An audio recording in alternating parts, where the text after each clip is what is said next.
The flash of cameras painted the Crowhurst name in light across the city, a symbol of untouchable power and staggering wealth. At the center of it all was Leander Crowhurst, a man who carved his empire from the bedrock of Wall Street, his charming smile a mask for a chasm of cruelty. Beside him, in a gilded wheelchair, was his wife, Lysandra, a woman once celebrated for her vibrant spirit, now regarded as a beautiful broken doll, a permanent fixture of his philanthropic facade. For 5 years, the world saw a devoted husband caring for his disabled wife. But behind the closed doors of their palatial estate and in the viper's nest of high society, a different story was unfolding, one of chilling neglect and public humiliation. Tonight, at his grandest charity gala, Leander was about to discard his broken toy for a new one, but he had no idea that his wife's silence was not weakness. It was a cage, holding back a secret so monumental it would not just leave him speechless, it would leave him with nothing. The Crowhurst estate in Greenwich, Connecticut, was less a home and more a monument to Leander's ego. It sprawled over 50 acres of meticulously manicured land, a cold neoclassical fortress of white marble and glass that stared blankly out at the Long Island Sound. Inside, the silence was cavernous, broken only by the distant hum of the climate control system and the whisper-soft tread of the staff. For Lysandra Crowhurst, née Fairborn, this fortress had been her prison for 5 years. Before the accident, Lysandra had been a force of nature, a gifted equestrian with a laugh that could fill a stadium and a mind as sharp as her father's, the legendary financier Robert Fairborn. She had met Leander when he was just a hungry, ambitious protege under her father's wing. Robert saw the raw talent in Leander, but also a dangerous ruthlessness he tried to temper. Lysandra saw a man whose ambition she mistook for passion, whose intensity she mistook for love. They were married in a ceremony dubbed the Merger of the Year by society pages. Then came the rain-slicked highway, the screech of tires, and the brutal, metallic crunch that had shattered her world. The accident had claimed the use of her legs, and in a way, her husband. In the beginning, Leander had played the part of the doting, grief-stricken husband flawlessly. He was the tragic hero bound by love and duty to his beautiful, broken wife. The narrative sold well, earning him sympathetic profiles in business magazines and fawning admiration at social events. But when the cameras were gone, the mask fell away. His sympathy curdled into impatience, then into thinly veiled contempt. Her wheelchair became an inconvenience, a blemish on his perfect life. He spoke to her as if she were a child, or worse, a piece of furniture he was forced to navigate around. Lysandra, for God's sake, can you have Maria move you to the West Solarium? You're in the main sightline from the foyer, he'd say, not looking at her as he knotted his tie in the reflection of a framed portrait of himself. Her physical therapy sessions, once a priority he attended, were now a solitary struggle in the mansion's private gym, her grunts of effort and pain echoing in the empty room. He hadn't attended one in 3 years. He called her fragile in public, but in private his words were daggers. Don't try to understand the business, Lysandra. It's too stressful for your condition. Just rest and look pretty. That's all I need from you. The household staff saw it all. Mrs. Gable, the head housekeeper, who had been with the Fairborn family since Lysandra was a girl, saw it with a heavy heart. She saw how Leander would host lavish dinner parties, placing Lysandra at the far end of the table like an afterthought. She saw how he would forget to have the temporary ramp installed for outdoor events, leaving Lysandra confined to the terrace watching the festivities from a distance. She saw the arrival of expensive gifts, jewelry, designer clothes that were not tokens of affection, but payments for her silence, props for the role he forced her to play. And for the last 6 months, Mrs. Gable had seen something else. The lingering scent of a strange, cloyingly sweet perfume on Leander's suits, the late-night arrivals, and the secretive phone calls he took in his study. his voice a low, intimate murmur. The new woman was Octavia Rossi, a raven-haired, ambitious art gallery assistant, half his age with a hunger in her eyes that mirrored a younger Leander. She was everything Lysandra was not able-bodied, unburdened by tragedy, and most importantly, new. Leander paraded her around discreetly at first at out-of-the-way restaurants in the city, but his arrogance was growing. He felt untouchable. Lysandra knew. Of course, she knew. She wasn't deaf or blind. She saw the credit card statements left carelessly on his desk charges for hotels she'd never visited, florists she'd never used. She felt the shift in the atmosphere, the final chilling frost that settled over their already cold marriage. She endured it with a quiet, unnerving stoicism that Leander mistook for defeated acceptance. He believed the accident had broken, not just her body, but her spirit. He couldn't have been more wrong. Her father, Robert Fairborn, had been a brilliant man. He had built his own empire from nothing and had seen the world for what it was, a place where sharks swam and you either learned to swim with them or you were eaten. He adored his daughter, and while he'd approved of her marriage to his promising protégé, he was not a man who left things to chance. His final act before his death, from a sudden coronary 2 years after Lysandra's accident, was not to write a simple will, but to construct a fortress of his own around his daughter's future, a fortress far more powerful than Leander's marble mansion. It was a secret he had shared only with Lysandra and one other person, Marcus Thorne, the family's longtime attorney and Lysandra's godfather. "He has the killer instinct, Ellie," her father had told her, in a hushed tone, from his hospital bed, his voice weak, but his eyes sharp. "I helped him hone it. But men like that, their hunger is never satisfied. Love for them is a transaction, a merger, and they are always looking for a better deal. Promise me you'll never forget that. Promise me you'll be prepared."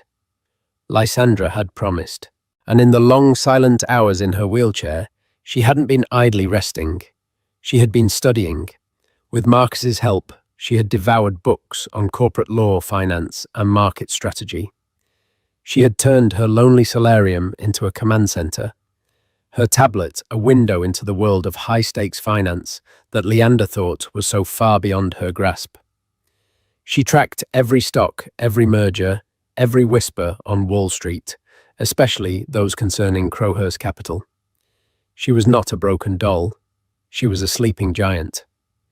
The annual Crowhurst Foundation Gala for Children's Health was the crown jewel of Leander's philanthropic efforts.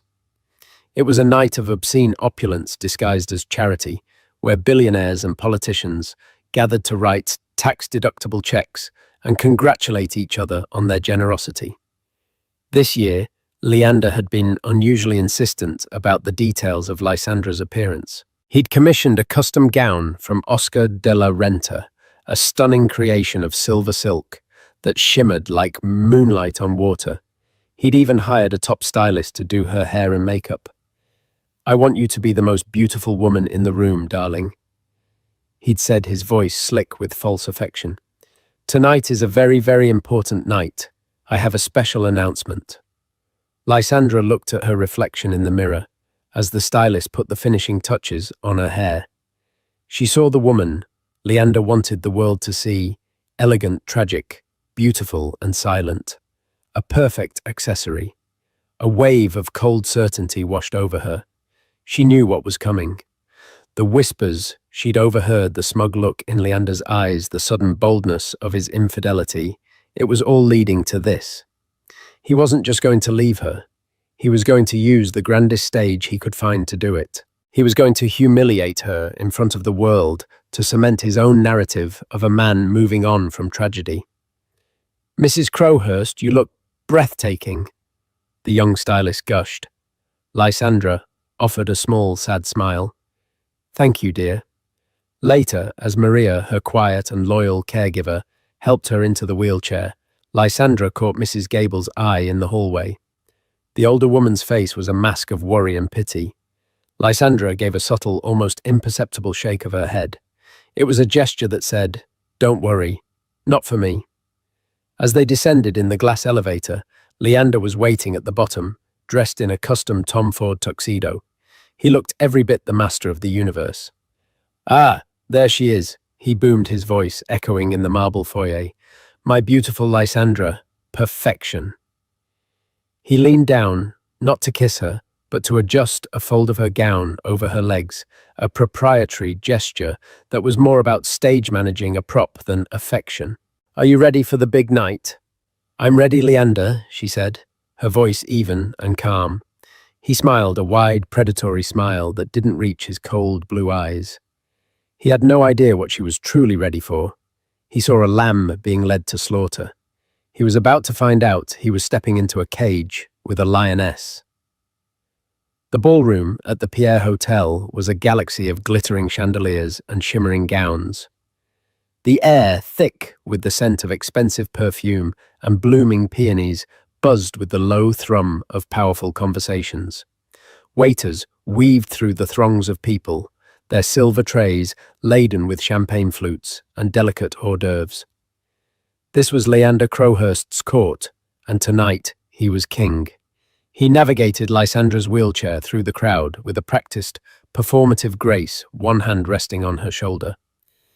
To the assembled guests, they were the picture of tragic nobility. He would pause every few feet to accept condolences for her condition and praise for his unwavering devotion. Leander, you're a saint, gushed a senator's wife, her face a taut mask of plastic surgery. She's lucky to have you, rumbled a banking tycoon, clapping Leander on the shoulder. Leander would nod gravely, squeezing Lysandra's shoulder for effect. She is my life, he'd say, his voice resonating with rehearsed sincerity. I would be nothing without my Lysandra. Lysandra remained silent, her expression serene, a faint Mona Lisa smile on her lips. She met the pitying glances of the other women with a calm that they misinterpreted as resignation. Inside, her heart was beating a steady, rhythmic drum of cold fury. Each word of praise for Leander was a log on the fire of her resolve. She watched him soak in the adulation, his ego swelling with every sycophantic remark. He was an actor on his favorite stage, and she was his most valuable prop. They took their seats at the head table, a long, imposing dais overlooking the entire ballroom. The evening progressed, as it always did, a lavish dinner, a silent auction featuring ludicrously expensive items, and then the speeches. The mayor spoke. The hospital chairman spoke. They all lauded Leander Crowhurst, the city's great benefactor, the titan of industry, with a heart of gold. Finally, it was Leander's turn. He rose to a thunderous ovation, stepping up to the podium, which was emblazoned with the Crowhurst Foundation crest. The room fell silent. Spotlights converged on him, making his white teeth gleam. Thank you, thank you. He began, holding up his hands for silence. It is truly humbling to see so many friends here tonight, all of us united in a common cause to build a better future for our children. He spoke for 10 minutes, weaving a masterful tale of corporate responsibility and personal dedication. He talked about his own modest beginnings, a narrative he had polished to a high sheen over the years. Then his tone shifted, becoming more intimate, more somber. He turned his gaze to Lysandra. As many of you know, he said, his voice dropping to a near whisper that was still carried to every corner of the room by the excellent sound system. My own life has been touched by tragedy. 5 years ago, the light of my life, my beautiful wife, Lysandra, suffered a terrible accident. A collective sympathetic sigh rippled through the audience. Lysandra felt hundreds of pairs of eyes settle on her. She kept her gaze fixed on her husband, her expression unreadable. She has faced her challenges with a courage that humbles me every single day. Leander continued, his voice thick with emotion. And I have been honored, truly honored to stand by her side, to be her rock, her caretaker. He paused, letting the weight of his supposed sacrifice settle over the room. He was building his case, laying the foundation for his final brutal act. Lysandra could see the narrative taking shape in the eyes of the audience, the noble, long-suffering husband. But life, he said, turning back to the crowd, is about moving forward. It is about hope. It is about embracing new beginnings. For 5 years, I have lived in the shadow of this tragedy. But I stand before you tonight as a man who has found a reason to hope again, a reason to build a future. The air in the room grew tense. This was not the standard philanthropic script. Guests shifted in their seats, sensing a dramatic turn. Tonight is not just about the foundation, Leander announced, his voice suddenly booming with triumph. It is about a new chapter in my life, a chapter of joy and creation, a chapter that will see the Crowhurst legacy continue for generations to come. He gestured to the side of the stage. From the wings, Octavia Rossi emerged, bathed in a soft secondary spotlight. She was wearing a figure-hugging emerald green dress that deliberately accentuated the gentle swell of her belly. She was pregnant. A wave of audible gasps swept across the ballroom. Whispers erupted like wildfire. People craned their necks, their faces a mixture of shock, confusion, and salacious excitement. Octavia walked slowly, deliberately towards the dais, her eyes locked on Leander, a triumphant smirk on her face. She looked like a predator who had finally cornered her prize. Leander stepped down from the podium and took her hand, drawing her to his side. He placed a possessive hand on her pregnant stomach, turning them both to face the stunned audience. "My friends," he declared, his voice ringing with pride, "I am going to be a father, Octavia, and I are expecting a son." The announcement detonated in the room. The carefully constructed facade of the devoted husband shattered into a million pieces. All eyes darted from the triumphant couple back to the woman in the wheelchair, to Lysandra. They expected tears. They expected a breakdown, a scene, a scream of outrage. They wanted the drama to reach its messy, emotional climax. Lysandra gave them nothing. She sat perfectly still, her back straight, her hands resting calmly in her lap. The serene smile had not wavered.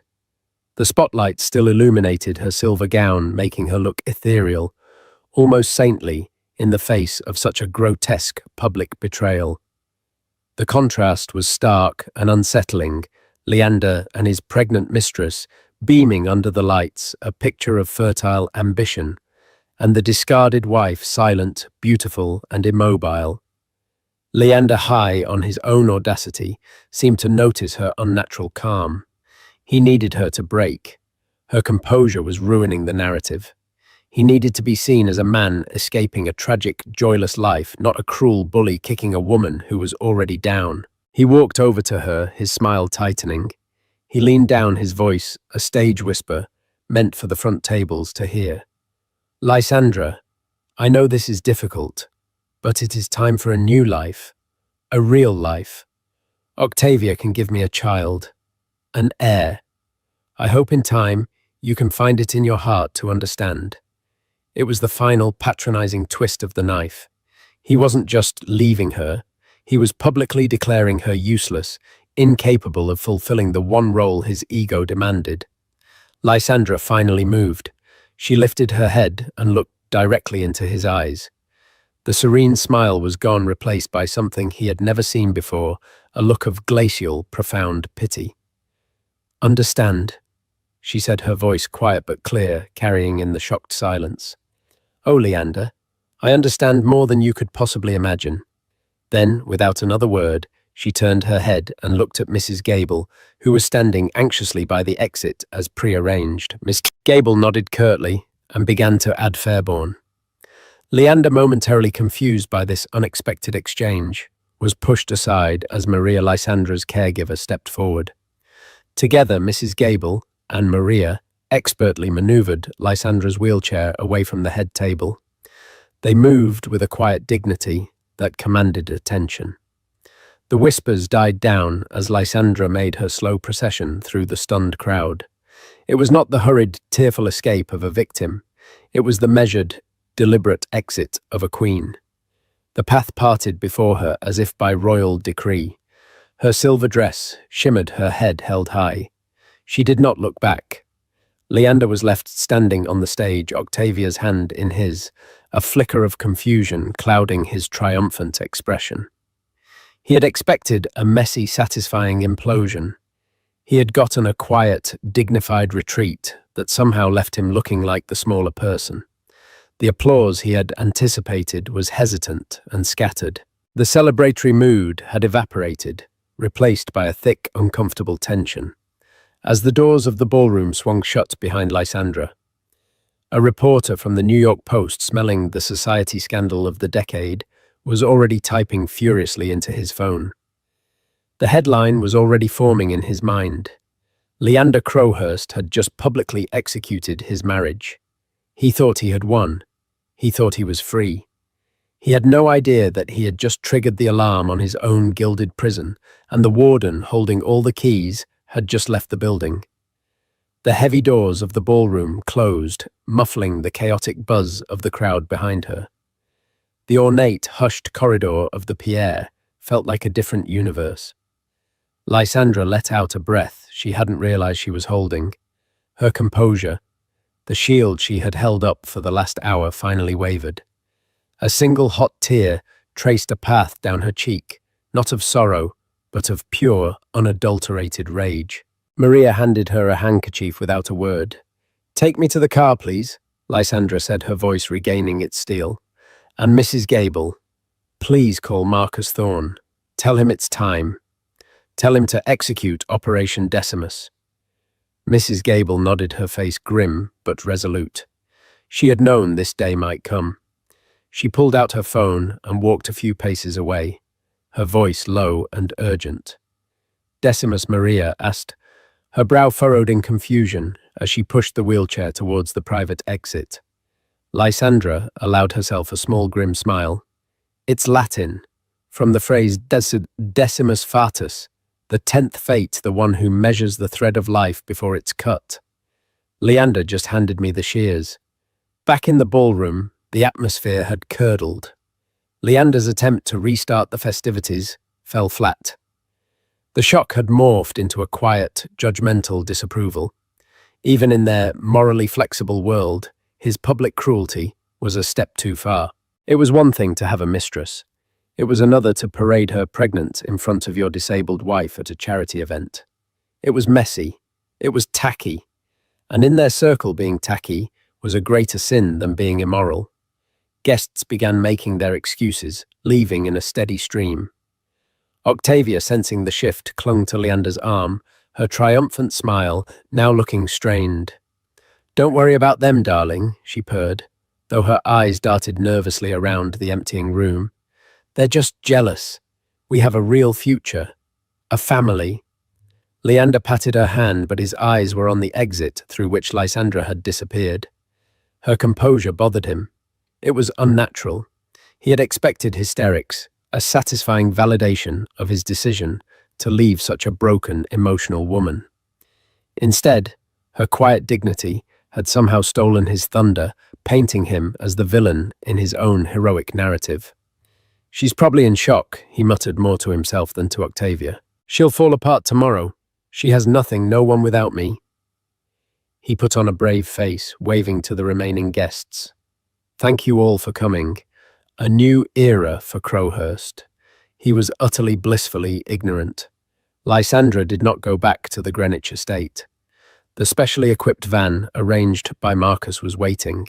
It took her not to a lonely mansion, but to a place Leander didn't even know existed. A sleek, modern penthouse apartment in a discreet building on Central Park West, purchased a year ago under a shell corporation. This was her war room. Inside, Marcus Thorne was waiting. He was a man in his late 60s, with a kind face that belied a mind like a steel trap. He had been Robert Fairbairn's most trusted advisor and loved Lysandra like a daughter. He rose as she entered, his expression a mixture of anger at what she had endured and pride in her strength. "I saw the news alerts," he said, his voice a low rumble. "The man is a fool, a monster without an ounce of decency." He is a narcissist, Marcus Lysandra corrected him, maneuvering her wheelchair over to a large desk, dominated by a bank of computer monitors. And a narcissist's greatest weakness is his own reflection. We are about to shatter the mirror. For the next several hours, the penthouse was abuzz with quiet, focused activity. This was the culmination of 2 years of meticulous planning. The secret her father had built was a masterpiece of legal and financial maneuvering.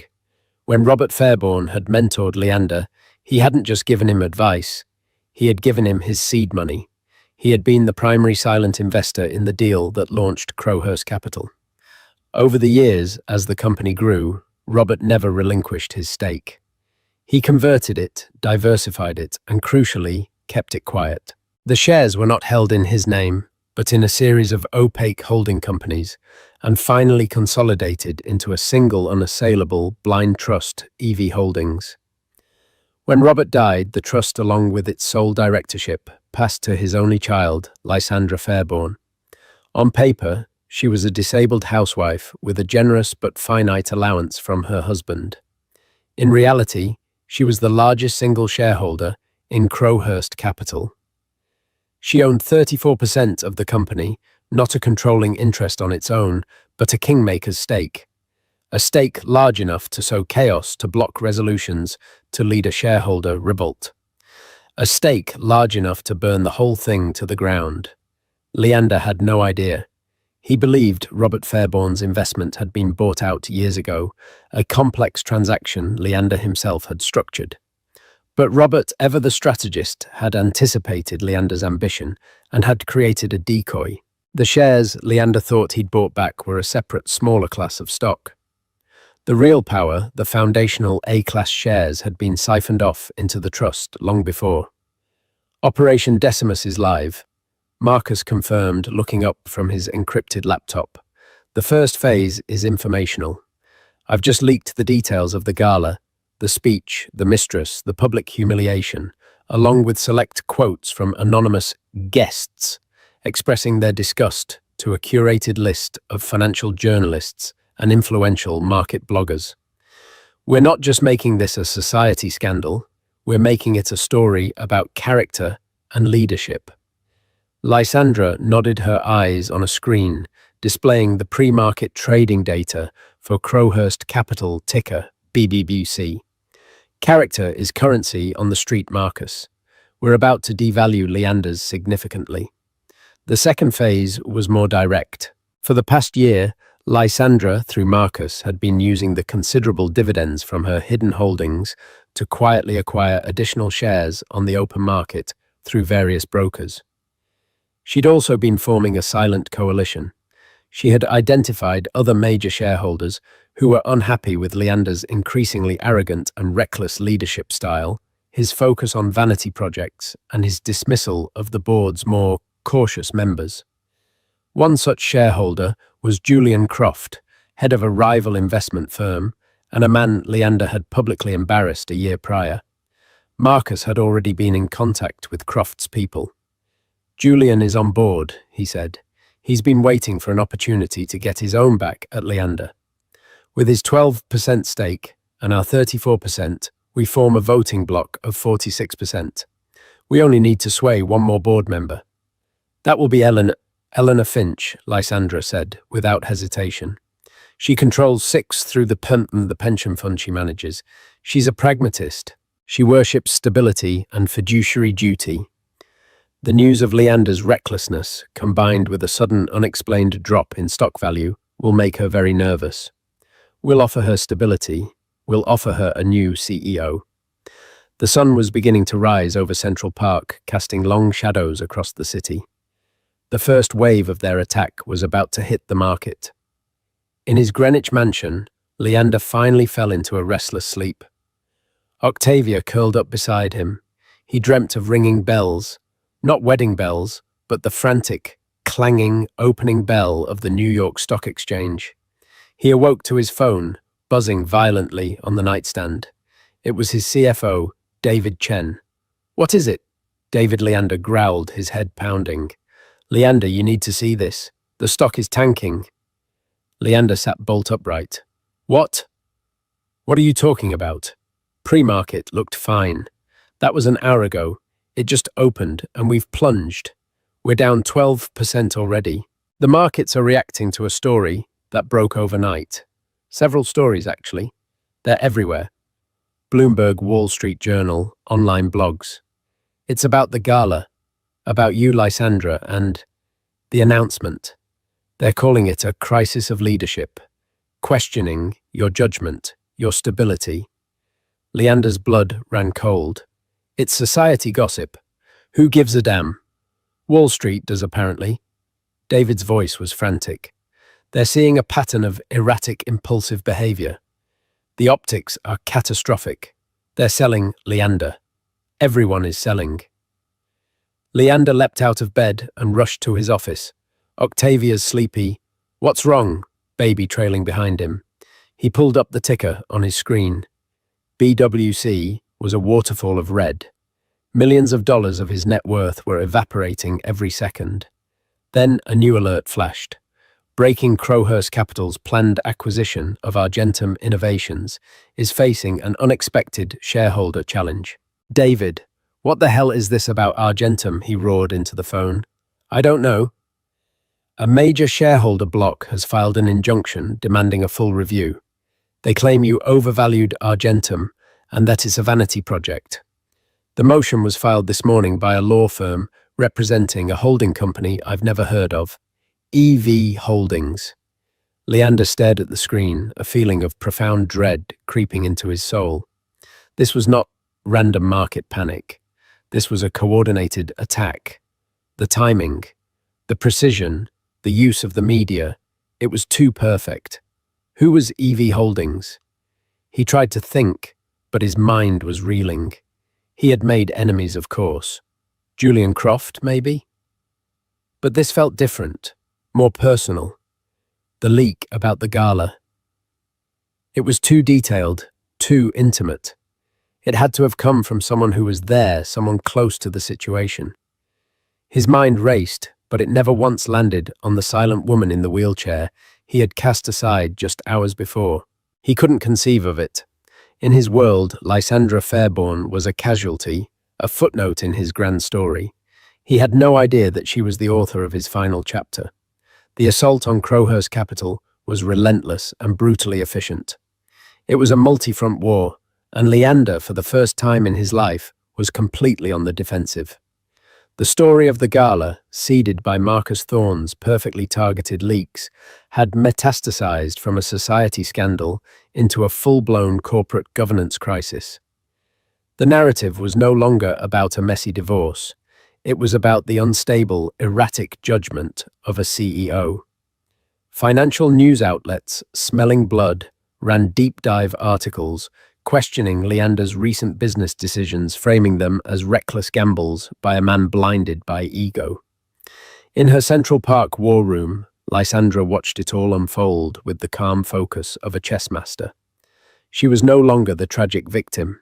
She was a general commanding her forces.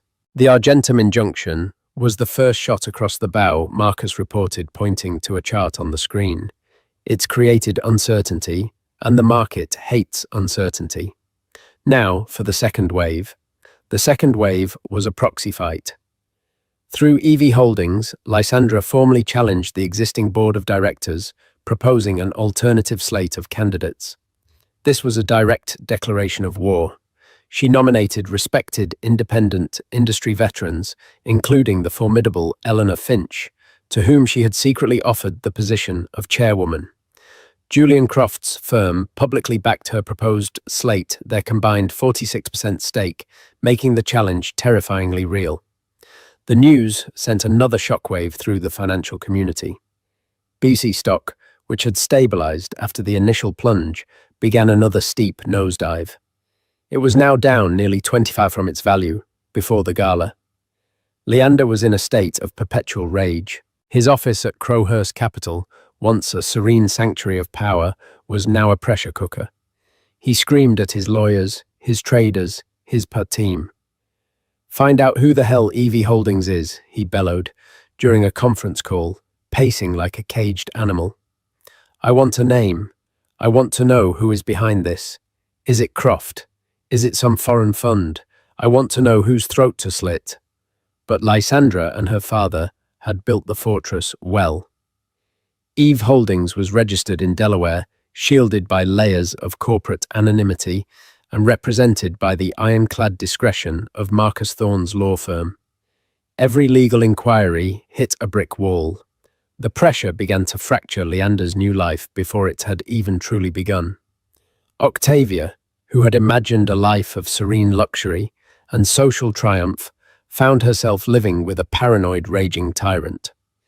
The romantic dinners were replaced by Leander hunched over his computer, cursing at flashing red numbers. The adoration in his eyes was replaced by a wild, hunted look. "Leander, you promised we'd go look at the new house in the Hamptons," she complained one evening, rubbing her belly. "The Hamptons," he snarled, throwing a financial report across the desk.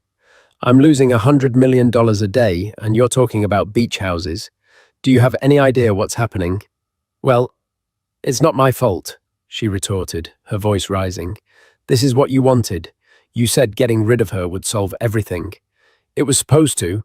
He shot back. "But this is something else. Someone is trying to ruin me.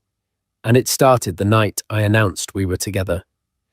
The implication hung in the air that somehow she was the bad luck charm that had brought this all down upon him. The dream was souring fast. Octavia felt a spike of fear. Her entire future was tied to this man, a man who now looked increasingly like a sinking ship. She had played her one great card, the pregnancy, the heir, and it seemed to be failing. Desperate to secure her position, she decided to add a new layer to her own deception. "Maybe it's her," Octavia suggested, planting a seed. "Lysandra, maybe she's doing this to get back at you." Leander actually laughed, a harsh, humorless sound. "Lysandra, don't be ridiculous. She can barely decide what color sweater to wear without her assistant's help. She doesn't have the first clue about how this world works. She's a broken, pathetic creature. This is a professional hit, Octavia. This is a shark, not a goldfish." His dismissal of Lysandra was so complete, so absolute, that the possibility of her involvement was literally unthinkable to him. And that was Lysandra's greatest weapon. While Leander was fighting ghosts, Lysandra was methodically dismantling his power base. Marcus, acting as her proxy, held discreet meetings with major institutional investors. He didn't speak of revenge. He spoke their language: risk, stability, long-term value. He presented a cool, logical case. Leander Crowhurst's recent actions demonstrate a concerning level of personal impulsivity that has directly and negatively impacted shareholder value. He would say, presenting charts of the stock's collapse. His focus has shifted from fiduciary responsibility to personal vendettas and vanity projects like the Argentum deal. The board slate proposed by EV Holdings and its allies is designed to restore stability, install professional oversight, and maximize returns for you, the shareholders. It was working. The tide of institutional support was turning against Leander. Eleanor Finch, the pragmatist, Lysandra, had identified, publicly announced her pension fund would be voting, with the challengers citing a need for a change in leadership to protect our members' investments. Her 6% stake was the tipping point. The coalition now had a majority. They had the votes to oust Leander and seize control of the board at the upcoming emergency shareholder meeting. The final piece of Lysandra's plan was personal, a twist of the knife aimed directly at the heart of Leander's ego. She knew his obsession with legacy, with having a son to carry on the Crowhurst name. It was the entire justification he had used to humiliate her. Through a private investigator she had hired months ago, Lysandra had been monitoring Octavia Rossi. The PI had uncovered something interesting before she had latched onto Leander. Octavia had been involved in a passionate on-again, off-again affair with a struggling artist named Leo Decker. Their final tearful breakup had occurred just before she officially began seeing Leander. The timeline was tight.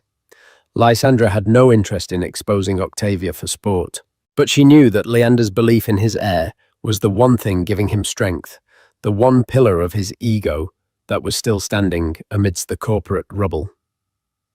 She decided it was time to kick it out from under him. Marcus, using a secure, anonymous channel, sent a single file to a notorious gossip columnist at the New York Daily News. The file contained a photograph of Octavia and Leo Decker in a passionate embrace, dated from a time when she claimed to be exclusively with Leander. It also contained an anonymous tip: ask Leander Crowhurst if he's ever considered a paternity test for his heir. Sources close to Ms. Rossie's former flame say he believes the child is his. The item appeared 2 days before the emergency shareholder meeting. It was a small, salacious squib buried on page 6, but it was all that was needed.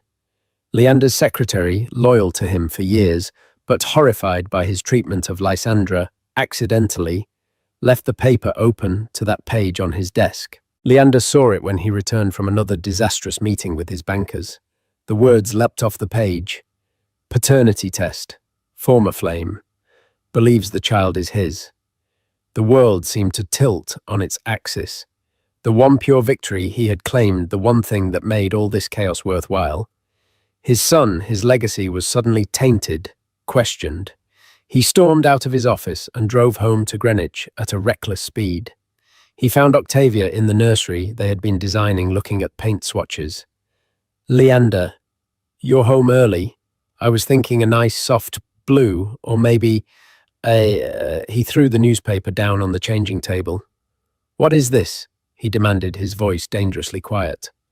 Octavia looked at the paper. All the colour drained from her face. She recognized the photo, the headline.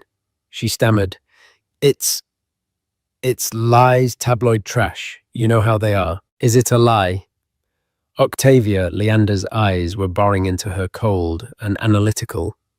The way he looked at a flawed balance sheet. Leo Decker. Were you with him when you were with me? No, of course not. I love you. This is just someone trying to hurt us. Probably your wife, she cried, trying to use the same defense as before. But the seed of doubt once planted had taken root in the fertile ground of his paranoia. His entire world was collapsing. Everything he had built was under attack. He was being betrayed on all fronts. Why not this one too? You're going to take a test, he said, his voice flat and devoid of all emotion. A prenatal paternity test. Tomorrow. It's non-negotiable. Octavia began to sob, a mixture of real fear and theatrical panic. You don't trust me. After everything, I'm carrying your son. Prove it, he said coldly, turning his back on her and walking out of the room. The final pillar of his ego had cracked. He was now a man cornered, betrayed, and for the first time truly alone. He had destroyed his past, and his future was now a terrifying question mark. He still had no idea who was behind his corporate demise, but at this point, it hardly mattered. He had already lost everything of value. The emergency shareholder meeting was in 2 days. He was walking into his own execution, and he didn't even know who had signed the death warrant. The day of the emergency shareholder meeting dawned grey and oppressive, a fitting shroud for the public execution of a king. The meeting was held in the cavernous amphitheatre-style auditorium at Crowhurst Capital's headquarters, a room Leander himself had designed to project power and invincibility. Today, it felt like a tomb. Leander arrived looking like a ghost of his former self. His expensive suit hung on a frame that had lost weight. His face was gaunt and dark circles shadowed his eyes. He had spent the last 48 hours in a hell of his own making. The results of the paternity test were pending, a sword of Damocles hanging over his head, and Octavia had locked herself in her room. Their relationship reduced to bitter whispered accusations through a closed door. He walked to the stage, the usual confident stride replaced by a weary shuffle. He looked out at the assembled shareholders. He saw the cold, calculating eyes of Julian Croft in the front row. He saw the stony, disappointed face of Eleanor Finch. He saw a sea of faces that were either hostile or indifferent. They were vultures gathered to pick his corporate carcass clean. The meeting was called to order. The corporate lawyers droned on reading the motions. The first item on the agenda, the vote to remove and replace the current board of directors, including the chairman and CEO, Leander Crowhurst. Leander was given the floor to make his case. He stood at the podium, the same kind of podium from which he had destroyed his wife just weeks ago.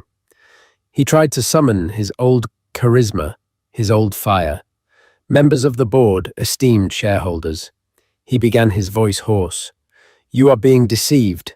This is a hostile, opportunistic attack on our company, orchestrated by my rivals to seize control of the assets we have all worked so hard to build. These faceless entities, these holding companies, hiding in the shadows, they don't care about the future of Crowhurst Capital. They care only about a quick profit. He railed for 10 minutes, pleading, threatening, cajoling. But his words were hollow. He looked and sounded like what he was, a defeated man. When he finished, there was a perfunctory scattered applause. Then the lawyer for the opposition was invited to speak. The coalition represented by EV Holdings Croft Investments and the Finch Pension Fund yields its time to its candidate for the new CEO, who will address the shareholders directly. A murmur went through the crowd. Who was this candidate? The name hadn't been publicly announced. It was a masterstroke of dramatic tension. The main doors at the back of the auditorium opened. Silence fell across the room. Every head turned. Framed in the doorway was Lysandra. She was not in the wheelchair Leander had last seen her in. She was standing, aided by a pair of sleek, state-of-the-art robotic leg braces gleaming under the lights. Her silver gown from the gala was gone, replaced by a razor-sharp, custom-tailored Armani power suit in a deep charcoal grey. Her hair was pulled back in a severe, elegant chignon. Her face was calm, confident, and utterly devoid of pity. She looked like an avenging angel of finance. A collective gasp went through the auditorium. Leander stared, his mouth literally falling open. His mind short-circuited. He couldn't process what he was seeing. Lysandra, standing here. Slowly, deliberately, Lysandra walked down the central aisle. The whir of her Ad Fairborn prosthetics was the only sound in the dead-silent room. It was the sound of inexorable progress. It was the sound of his doom approaching. She didn't look at the crowd. Her eyes were locked on one person, and one person only, her husband. She reached the stage, and using a single hand on the railing for balance, ascended the few steps with a grace that defied her condition. She walked straight to the podium, standing beside the shell-shocked Leander. She leaned into the microphone. "Good morning," she said, her voice cool and steady, amplified throughout the auditorium. It was the same voice that had uttered, "I understand," at the gala, but now it held the weight of absolute authority. Leander finally found his voice, a strangled whisper. "Lysandra, what are you doing here? How?" She turned to him, and for the first time she smiled. It was not a warm smile. It was the smile of a victor, sharp and final. "You asked who EV Holdings was?" "Leander," she said, her voice still being broadcast to everyone in the room. "You've been hunting for a ghost, a rival, a faceless shark. You never thought to look right beside you." She turned back to the microphone. "My name is Lysandra Fairborn, and as of this morning, through my trust EV Holdings, I am the majority shareholder of this company. I am the woman who is about to fire you." The final revelation hit the room like a physical blow. Julian Croft smirked. Eleanor Finch nodded in grim satisfaction. But Leander simply broke. The blood drained from his face, leaving him a ghastly pale. He stumbled back from the podium, his eyes wide with disbelief and dawning abject horror. It was all her. The stock collapse, the media leaks, the proxy fight, the injunction, the slow, systematic, brilliant dismantling of his entire world. It was the work of the woman he had called fragile, pathetic, and useless. The woman he had humiliated and discarded because he thought she was nothing without him. My father, Robert Fairborn, was a brilliant man. Lysandra continued, addressing the captivated audience. He was also a cautious one. He saw the rot of unchecked arrogance in Leander long before anyone else did. He never sold his foundational shares in this company. He placed them in a trust for me, to protect me, to protect his legacy from a man who valued his own reflection more than anything else. She paused, letting the weight of her words sink in.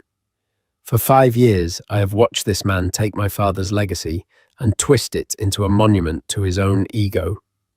I have watched him preach charity in public while practicing cruelty in private. I watched him stand on a stage and declare me obsolete. He thought my silence was weakness. He thought my stillness was surrender. He was wrong. It was preparation. She looked directly at Leander, whose entire body was trembling. He was speechless. Utterly, completely, profoundly speechless. His mind was a maelstrom of confusion, betrayal, and terror. The world no longer made sense. The vote is a formality, Lysandra announced. My coalition holds a 52% majority. The motion to remove the current board and CEO is passed. A round of solid, decisive applause filled the room. The motion to install the new board chaired by Ms. Eleanor Finch is passed. More applause. And finally, she said, her voice dropping slightly, my first act as the new chief executive officer of this company will be to rename it. Crowhurst Capital is dead. From this day forward, it will be known as Fairborn Thorn Enterprises, in honor of my father and in partnership with a man who valued loyalty and integrity. She gestured to Marcus Thorn, who stood from his seat in the front row and gave a slight bow. Then she delivered the killing blow. She looked at Leander, her eyes as cold and sharp as shards of ice. You destroyed our marriage for the sake of an heir, Leander. You publicly humiliated me for the promise of a son to carry on your precious name. She held up her phone, which was connected to the room's display system. An email appeared on the giant screen behind her. It was from a medical lab. The subject line read, Paternity Test Results. The results came in an hour ago, Lysandra said calmly. I had them sent to me as well. It seems I'm still listed as your next of kin on your medical files. You should really update that. The camera zoomed in on the key line of the report on the screen. Probability of paternity, 0%. A new wave of gasps, louder this time, filled the room. Leander stared at the screen, at the clinical, damning words, 0%. The final pillar hadn't just cracked. It had been vaporized. The child wasn't his. The legacy was a lie. His grand sacrifice, his cruel justification, it was all for nothing. It was for another man's child. He made a sound, a choked, guttural noise of pure despair.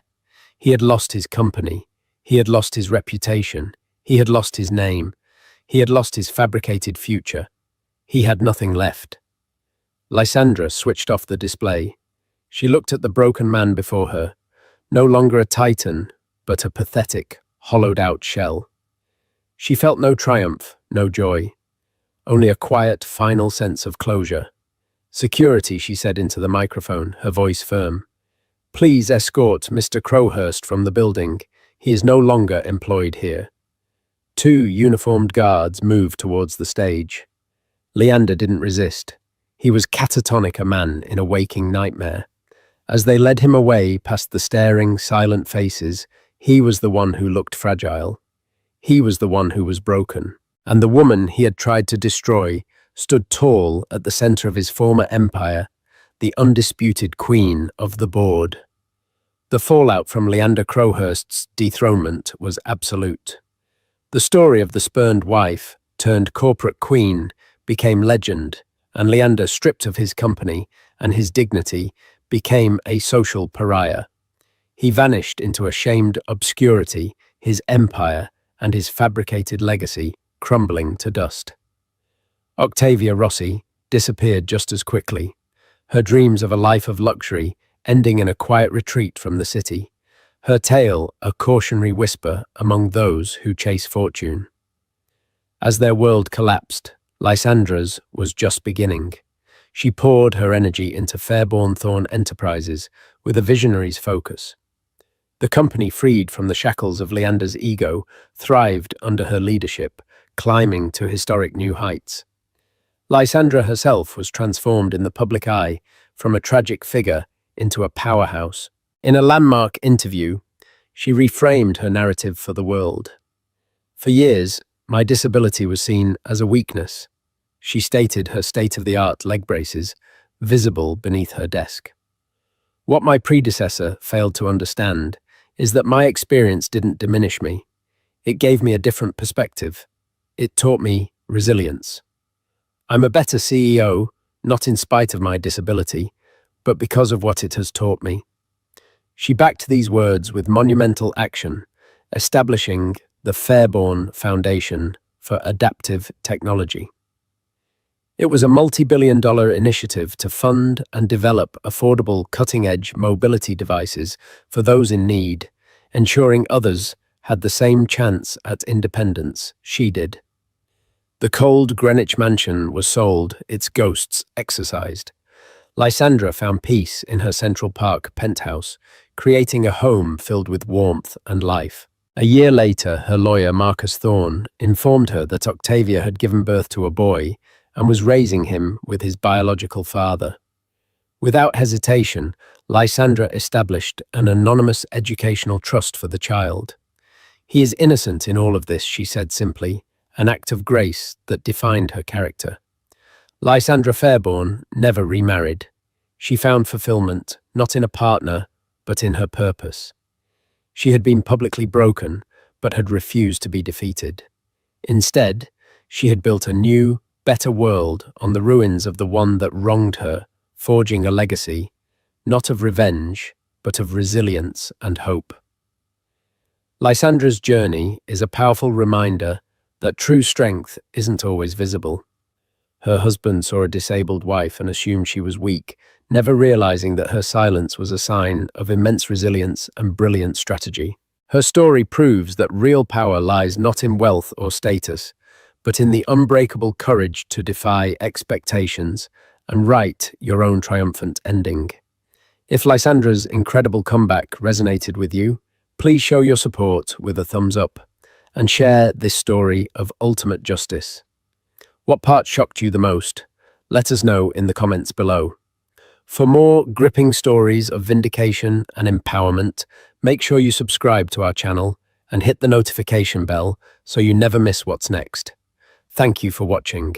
Floyd Short orchestrated the invitation with surgical cruelty.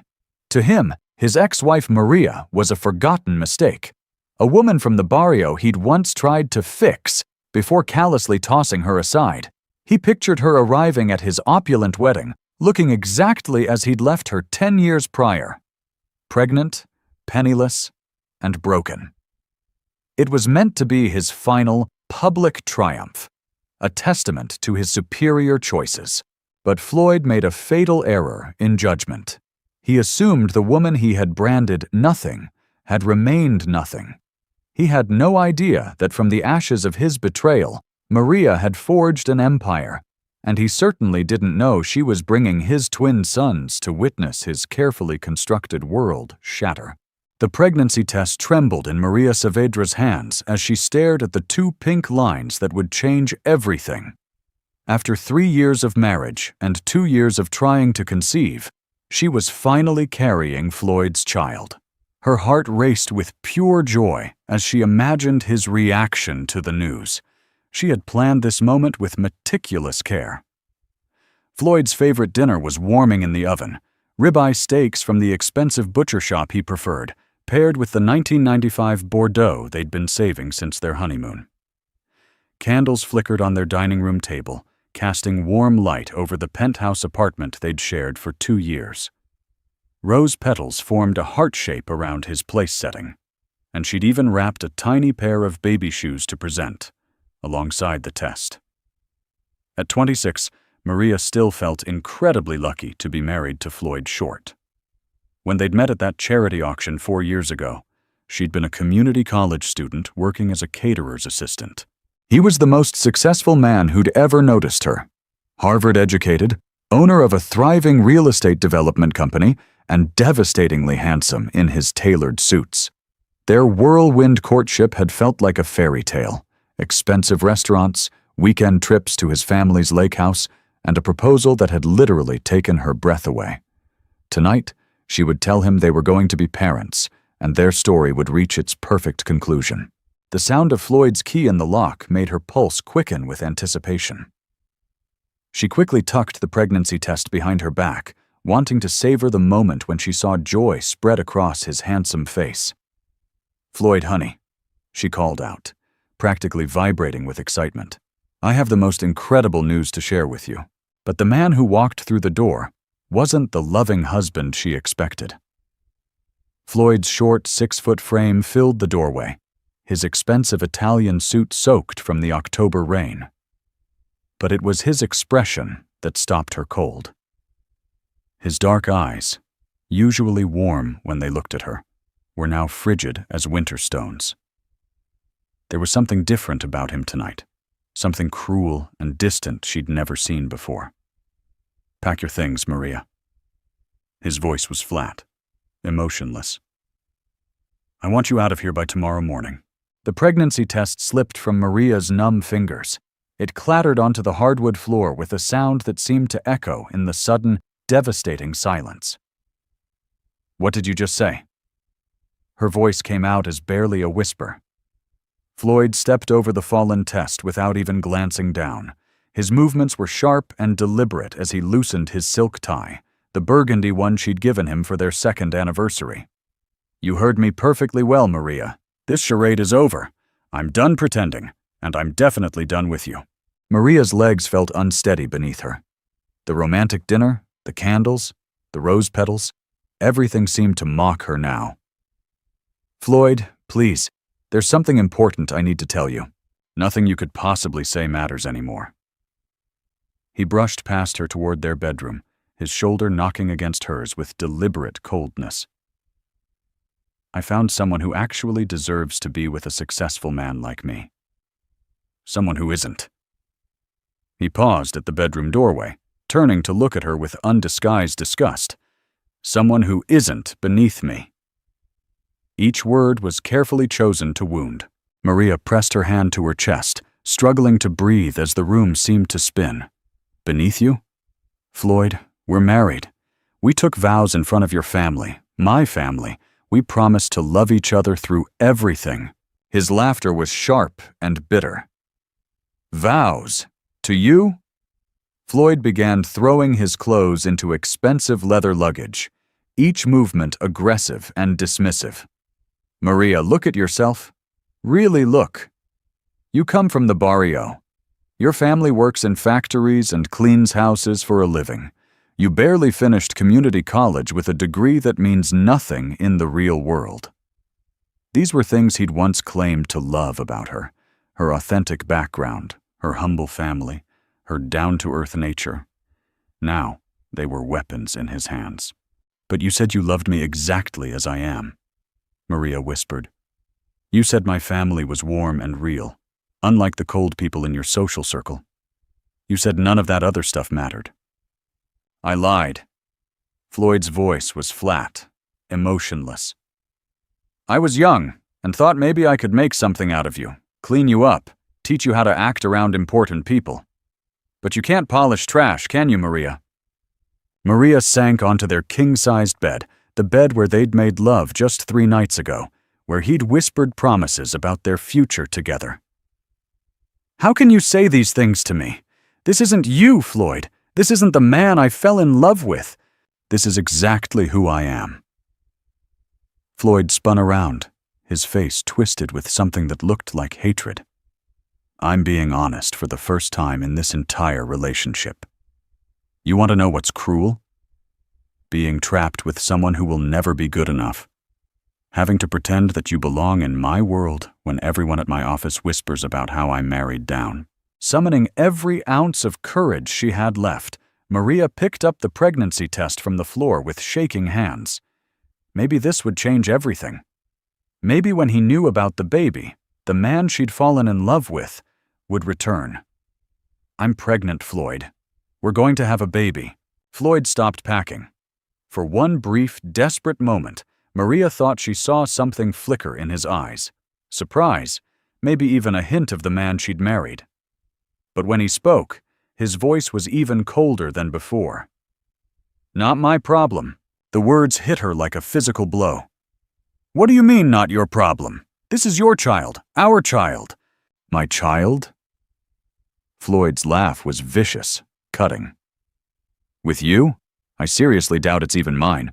You probably got knocked up by some guy from your old neighborhood, and now you're trying to pin it on me." The accusation was so shocking, so completely unfounded, that Maria couldn't even respond. She stared at this stranger wearing her husband's face, wondering when everything had gone so horribly wrong. "But even if it is mine," Floyd continued, zipping up his suitcase with violent force, "I don't want it. I don't want any reminder of the biggest mistake I ever made. Marrying you." Maria doubled over as if he'd punched her in the stomach, her free hand moving instinctively to protect her still flat belly. "Please," she whispered through her tears, "please don't do this. We can work through this. I love you so much. Your love means nothing to me." Floyd grabbed his suitcase and headed for the door, not even looking back at her crumpled form. "My lawyer will be in touch about the divorce. Don't even think about trying to contact me. Don't ask for money. Don't ask for anything. You're nothing to me now, Maria. You always were nothing, and you always will be nothing." The door slammed shut with such force that their wedding picture fell from the wall, the glass shattering across the floor in 1,000 glittering pieces. Maria collapsed beside the broken frame, clutching the pregnancy test to her chest as sobs racked her body. Outside, thunder rolled across the sky, and the rain grew heavier. The candles still flickered on the dining table, and the heart made of rose petals remained untouched, a mocking reminder of dreams that had just been destroyed. As Maria knelt among the shattered glass of their wedding photo, holding the proof of new life in her hands, she had no idea that this moment of complete devastation would become the foundation for a transformation that would make Floyd's cruelty the biggest mistake of his life. 4 months after Floyd left, Maria stood in front of the cracked mirror in her studio apartment's tiny bathroom, hardly recognizing the woman staring back at her. Dark circles ringed her once bright eyes, telling the story of too many sleepless nights spent worrying about bills, medical expenses, and an uncertain future. Her maternity clothes, thrift store finds, and hand-me-downs from her sister, Elena, hung loosely on her frame. Despite carrying a baby, she'd actually lost weight, because food had become a luxury she couldn't always afford. The apartment was a universe away from the penthouse she'd shared with Floyd, located in the most dangerous part of the city, where sirens wailed through the night, and gunshots occasionally echoed off the thin walls. It was all she could afford on her wages from 3 part-time jobs. The single room served as a bedroom, living room, and kitchen. A hot plate sat on a card table that doubled as her dining area, and her bed was a mattress on the floor that she'd bought secondhand for $40. Floyd's divorce had been swift and merciless. His team of expensive lawyers had somehow managed to prove she wasn't entitled to any of their shared assets. Everything had been in Floyd's name from the beginning. She'd walked away from 3 years of marriage with a single suitcase of clothes and a heart full of shattered dreams. Maria pressed her hand to her rounded belly, feeling the baby move restlessly inside her. At 6 months pregnant, she was working as many hours as her body could handle, cleaning offices from midnight to 6 a.m., waitressing at a diner during lunch hours, and doing alterations for a seamstress in the evenings. The work was backbreaking, but the combined income barely covered her $400 monthly rent and the cheapest groceries she could find. "I'm sorry, little one," she whispered to her unborn child. "I know this isn't the life I promised you, but I'm going to do better, somehow." A sharp knock at her door interrupted her quiet moment. Maria knew that knock. Mrs. Patterson, her landlord, and she was 4 days late on rent. "Mrs. Short," The elderly woman's voice was harsh through the thin door. "I know you're in there." Maria took a deep breath and opened the door, trying to summon a smile. "Mrs. Patterson, I was just about to come see you. I'll have the rest of the rent by Friday, I promise." The landlord's eyes narrowed as they swept over Maria's obviously pregnant form. "You said that last month, girl. I'm running a business here, not a charity for unwed mothers." "I'm not unwed. I'm divorced," Maria said quietly. "And please, just give me until Friday. I'm picking up extra shifts." "Friday, then you're out. And next time, you better think twice before getting yourself knocked up by some man who won't stick around." Mrs. Patterson's words stung because they were so close to the truth, even if she had the facts wrong. After the landlord left, Maria sank onto her mattress and buried her face in her hands. She had called her family for help. Elena sent what little money she could spare from her job as a hotel housekeeper. But Elena had 3 kids of her own to support. Their mother, who worked double shifts at a textile factory, had already given Maria her entire savings, $230. Maria's stomach growled loudly, reminding her that she'd skipped breakfast to save money. She opened her nearly empty refrigerator and pulled out a container of rice and beans, the cheapest meal she could make that still provided some nutrition for the baby. As she heated it on the hot plate, tears began to fall. This wasn't how it was supposed to be. She should be in a beautiful nursery right now, surrounded by love and excitement about becoming a mother. Instead, she was alone, broke, and terrified about bringing a child into this world with nothing to offer. 2 months later, Maria was scrubbing floors at the Meridian office complex when the first contraction hit her like a lightning bolt. She was in the executive washroom on the 20th floor, alone except for the sound of her own labored breathing echoing off the marble walls. "No," she whispered, panic rising in her chest as another contraction gripped her.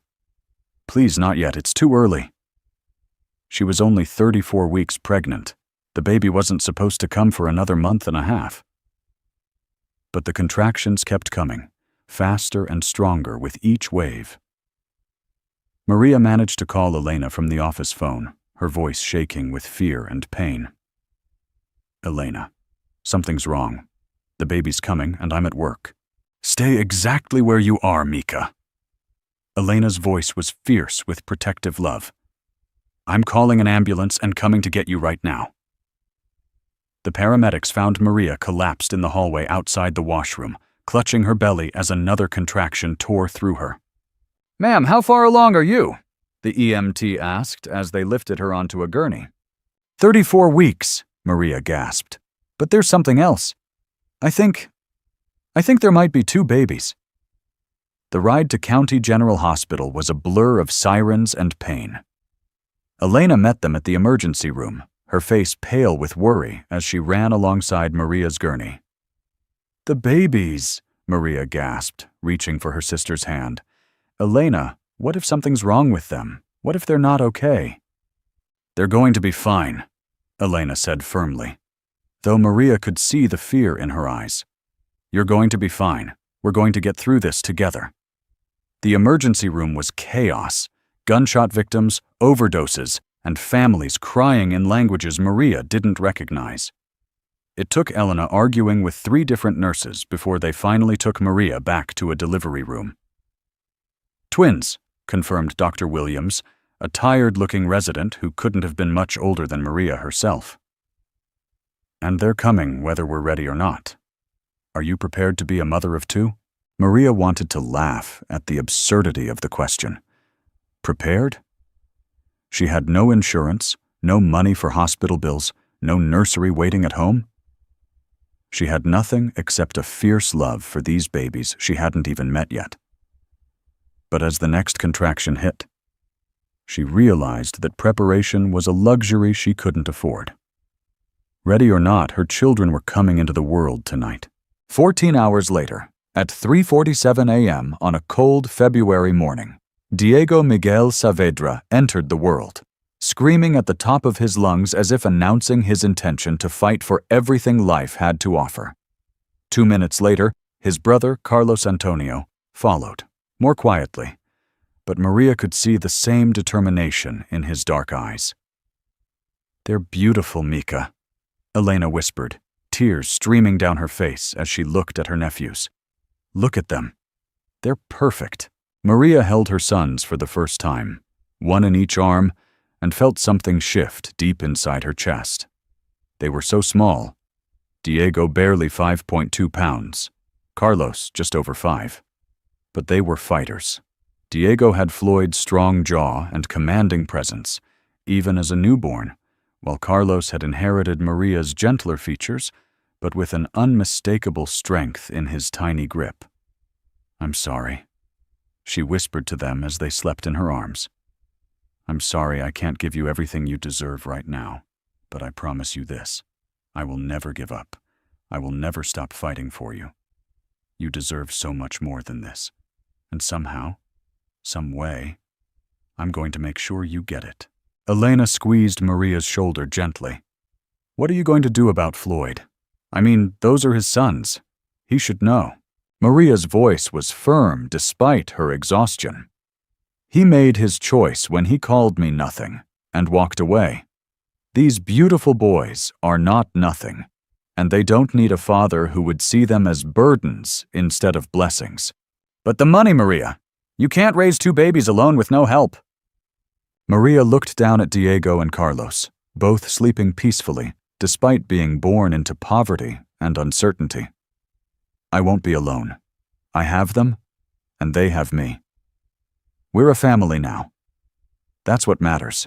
3 weeks later, the reality of caring for twin newborns in a studio apartment with no money and no help was overwhelming, beyond anything Maria had imagined. The babies cried in shifts, ensuring she never got more than an hour of sleep at a time. Her body ached from childbirth, but she couldn't afford to take time off work. She was back to cleaning offices within a week of giving birth, strapping the twins to her chest in second-hand baby carriers. One particularly brutal night, when both babies had been crying for 3 straight hours and Maria hadn't slept in 36 hours, she found herself sobbing right along with them.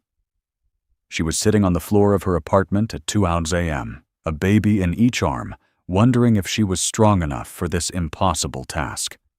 That's when she looked down at Diego, who had suddenly stopped crying and was staring up at her with those serious, dark eyes that seemed far too wise for a newborn. Something in his gaze seemed to communicate directly with her heart.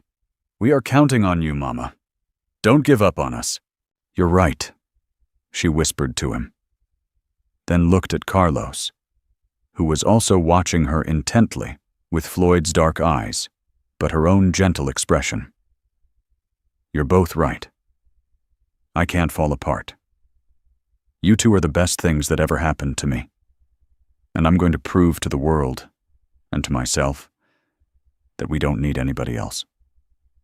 She wiped her tears and stood up, settling both boys in the crib Elena had found at a yard sale.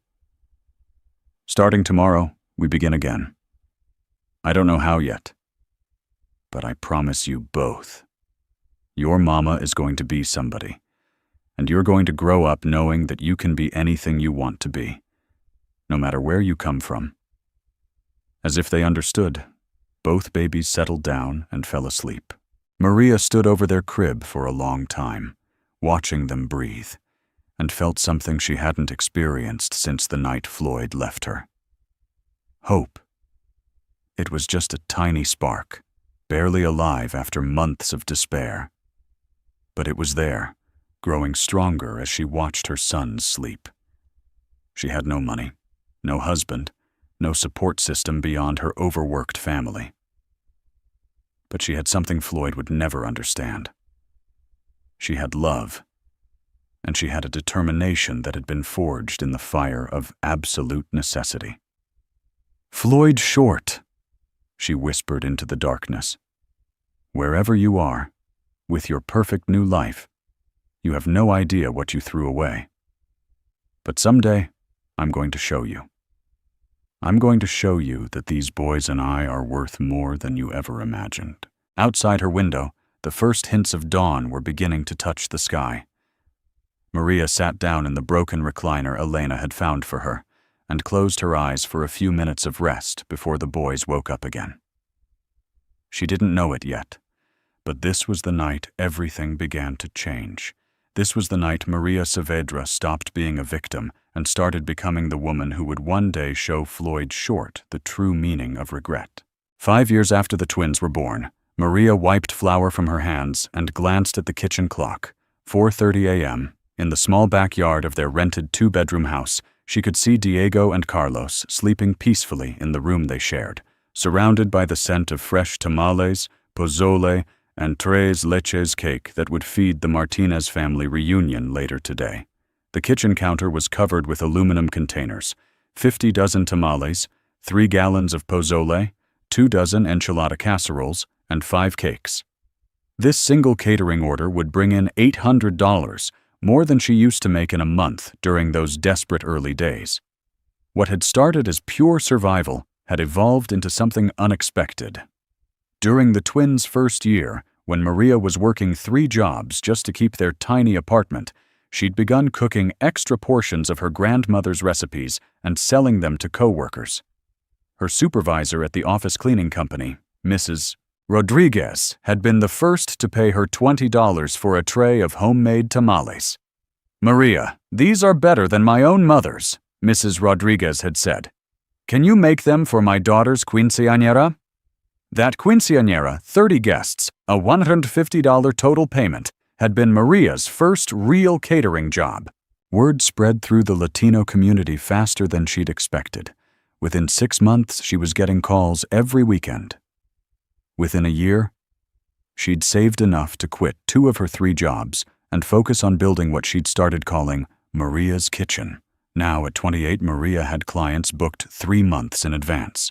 She'd obtained her business license, built relationships with reliable suppliers, and even hired 2 part-time assistants for larger events. More importantly, she'd moved the twins to a safe neighborhood where they could play outside without her constant worry. "Mama, it smells like heaven in here," Diego said, appearing in the kitchen doorway with his hair standing up at odd angles.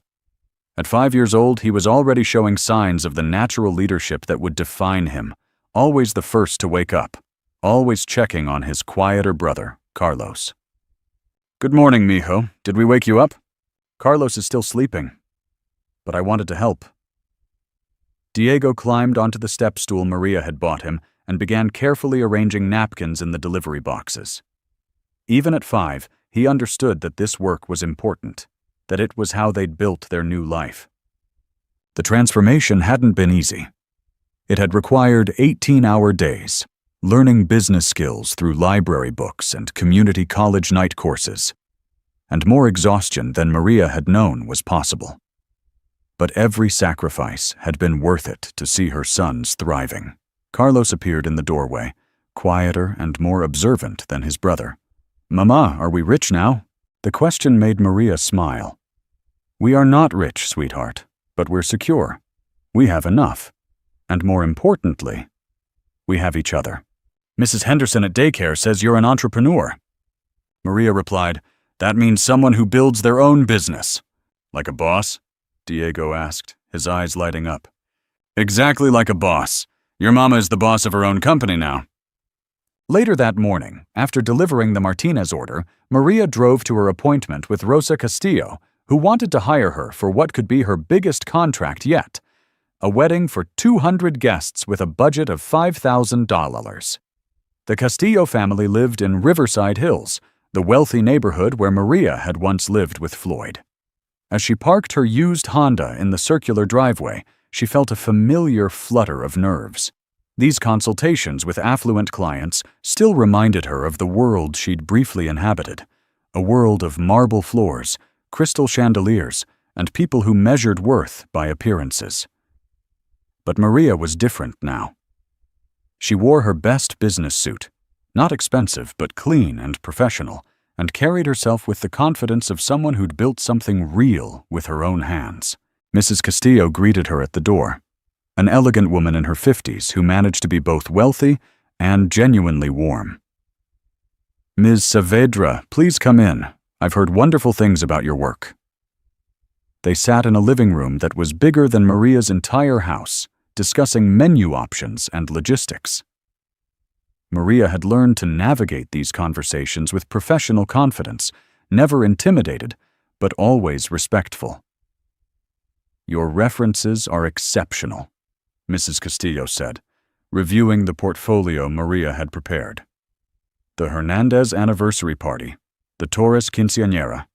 The photos of your food are absolutely beautiful. Thank you. I take pride in both taste and presentation. Every event reflects the family's personality and traditions." Mrs. Castillo smiled. "I have to ask, how did you get started? You seem so young to have built such a reputation." Maria had prepared for this question. "I started cooking out of necessity when my sons were babies. I'm a single mother, and I needed to find a way to support them while staying home. What began as survival became a passion." "Single mother? How old are your children?" "Twin boys, 5 years old. They're the reason I work so hard. I want them to have opportunities I didn't have." Mrs. Castillo's expression softened. "That's admirable. Building a business while raising twins alone, that takes incredible strength." Strength. Maria had heard that word so often now, but it still felt strange. She didn't feel strong most days. She felt tired, worried, constantly pushing herself to do more, be more, achieve more. But maybe that was what strength actually looked like. Not the absence of fear, but the refusal to let fear stop you. "Can you handle an event this size?" Mrs. Castillo asked. 200 guests is quite ambitious." "Absolutely. I work with a network of trusted assistants for larger events, and I can provide references from similar occasions." Maria's pulse quickened, but she kept her voice steady. This contract would change everything. The deposit alone would let her put a down payment on a house. "Wonderful. I'd like to book you for June 15th. As Maria drove home with the signed contract, her mind raced with possibilities. This success would lead to more referrals, bigger events, maybe even the opportunity to open an actual restaurant someday. But more than business growth, she felt something deeper. Vindication. Floyd had called her nothing. He'd said she came from nothing and would always be nothing. But tonight, she would go home to her sons in their safe house with a contract that would earn her more in one weekend than Floyd had ever given her in monthly allowances. That evening, after Diego and Carlos were asleep, Maria sat at her kitchen table with her business accounting spread before her. In 5 years, she'd gone from 3 part-time jobs that barely paid rent to a business that was booked solid through the summer. Her credit score had improved enough to qualify for a small business loan. She was even taking business classes at the community college on Saturday mornings. The phone rang, interrupting her calculations. "Maria, it's Carmen Rodriguez from St. Mary's Academy." Maria's heart leaped. Carmen was the admissions counselor at the private school she'd been dreaming of sending Diego and Carlos to. The same school where wealthy families sent their children for the best education money could buy. "I have good news," Carmen continued. "We've reviewed your application for financial aid, and we can offer Diego and Carlos partial scholarships for the fall semester. Combined with your contribution, we can make this work." Maria's eyes filled with tears. She'd been working toward this goal for 2 years, saving every extra penny and building her credit so she could qualify for the remaining tuition costs. "Thank you," she whispered. "Thank you so much." After hanging up, Maria walked to the boys' bedroom and stood in the doorway, watching them sleep. Diego was sprawled across his bed with characteristic confidence, while Carlos curled up neatly under his covers, clutching his favorite stuffed elephant. "St. Mary's Academy," she whispered to them. "You're going to get the best education, and you're going to have every opportunity to succeed." She thought about Floyd, probably sleeping in some expensive bed somewhere, never knowing that he had 2 brilliant sons who were about to attend one of the city's most prestigious schools, never knowing that the woman he'd called trash was building something beautiful from the ground up. The irony wasn't lost on her. Floyd had married her when she was young and uncertain, then discarded her when she needed him most. But his cruelty had forced her to discover strength she'd never known she possessed. As Maria returned to her business planning, she felt that familiar fire burning in her chest, not the desperate panic of the early days, but something focused and purposeful. She was no longer the heartbroken woman Floyd had left behind. She was Maria Saavedra, successful entrepreneur and devoted mother, and she was just getting started. Floyd had thrown away something precious without recognizing its value, but Maria had taken that discarded life and built it into something extraordinary. The best part was that he had no idea what he'd lost or what she'd become in his absence. 10 years after Floyd's abandonment, Maria Saavedra stood in her corner office overlooking the city's business district, reviewing the morning schedule on her tablet. Elegancia Events, the company that had grown from her kitchen table catering business, now occupied the entire 15th floor of the prestigious Wellington building. The brass nameplate on her mahogany desk read, Maria Saavedra, President and CEO, and the view through her floor-to-ceiling windows showcased the city where she'd once struggled to survive. At 36, Maria had transformed not just her circumstances, but herself. The uncertain young woman who had once tried desperately to fit into Floyd's world was gone. In her place stood a confident businesswoman who belonged in any room she entered, not because someone else granted her access, but because she'd earned her place through talent, innovation, and relentless work. Mrs. Saavedra. Her assistant, Jennifer, appeared in the doorway. The Patterson family is here for their consultation. Send them in, please. And remind me, I need to leave by 4:30 today for Diego and Carlos's academic awards ceremony. The Patterson consultation went smoothly. They wanted Elegancia Events to coordinate their son's wedding, a lavish affair with 300 guests, a budget of $150,000, and every detail customized to perfection. 5 years ago, such a contract would have seemed impossible. Now it was Tuesday's second appointment. Your portfolio is remarkable, Mrs. Patterson said, flipping through the leather-bound album showcasing Maria's work. The governor's charity gala last month was absolutely stunning, and I heard you coordinated the Sinclair merger celebration. Everyone's still talking about those ice sculptures that spelled out the company names. Maria smiled graciously. Each event is unique to our client's vision. We specialize in creating experiences that reflect your family's values and celebrate your most important moments. The truth was, Elegancia Events had become the premier luxury event planning company in the region. Maria's combination of artistic vision, flawless execution, and genuine care for her clients had built a reputation that kept her booked solid for the next 20 months.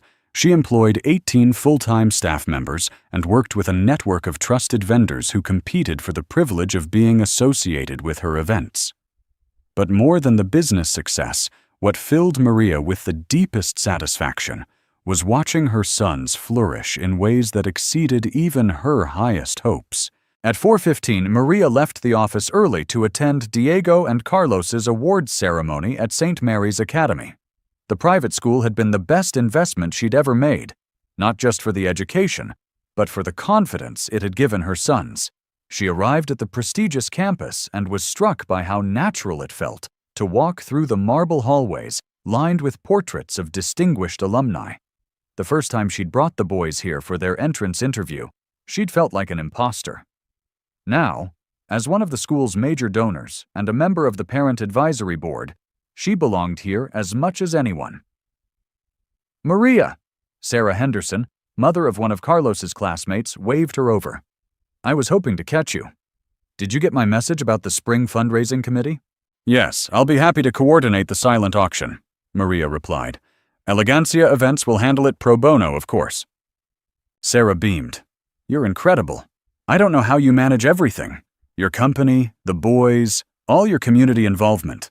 The ceremony began, and Maria found her seat in the third row, reserved for families of honor students. She watched with immense pride as both her sons were called to the stage, but for very different achievements, that reflected their distinct personalities. Diego was named student council president for the upcoming year, the youngest student ever elected to the position. At 10 years old, he possessed a natural charisma that drew people to him, combined with an ethical compass that Maria had worked hard to instill. He was the kind of leader who inspired others, not through dominance but through genuine care for their welfare.